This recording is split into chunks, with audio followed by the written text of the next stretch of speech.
Bah, je vous l'avais bien dit, Alberto Contador a peut-être été pris positif et lui pour rien du tout, et on l'a disqualifié, on a mis Schleck à la place, mais en tout cas, une preuve, les Schleck sont aussi dopés, je vous l'avais bien dit, n'empêche que les Schleck ne méritaient pas de gagner le Tour de France 2010, à gagner le Tour de France 2010 sur tapis vert, et que les Schleck, ils étaient tout aussi dopé que Contador, logique, vu comment il le suivait, et encore c'est Franck, c'est le moins fort des deux. Alors Andy, il doit être bien dopé aussi, puisqu'il fonctionne de la même façon. Donc voilà, la preuve que Contador, dans ce cas-là, si Contador doit être déchu du Tour de France 2010, dans ce cas-là, mettez Menchov.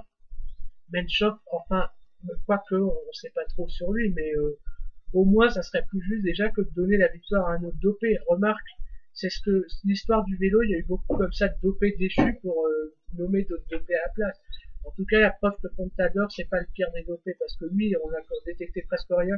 La preuve, c'est que Frank Schleck, si là, il a été contrôlé positif, alors que pourtant, il n'a pas d'énormes performances et qu'il n'y a pas de situation particulière, ça montre bien qu'en tout cas, les Schleck n'ont jamais été clean et c'est pas la première fois. En 2006, il y a eu un camion de leur père qui a été pris avec plein de dopes.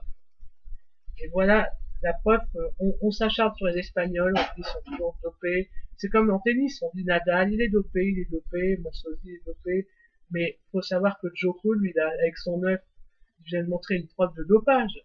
Euh, et quand on dit que Rafa, il tient des matchs énormes physiquement, mais Djoko, lui, à l'Open d'Australie, sur contre Murray, il tape comme un fou pendant 5 heures, alors il prend un truc de louche, et ensuite le lendemain, et 2 jours après, face à Rafa, il tient 6 heures, et il est capable de surclasser Rafa au physique, alors que Djoko est moins endurant, il a moins de capacité physique parce qu'il est moins taillé pour.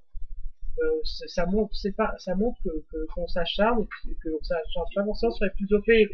Je suis en train de faire un truc sur le dopage. En tout cas, j'avais bien raison quand je disais qu'il fallait mettre Schleck en dehors du palmarès et que pour moi, Contador a toujours gagné ses courses parce que de toute façon, les autres sont aussi dopés et que c'est juste une question de temps. En tout cas, et les coureurs propres, c'est souvent ceux qui échappent aux mailles des filets. La plupart du temps, et qui ont un peu de chance et qui savent mieux camoufler. Voilà, au revoir.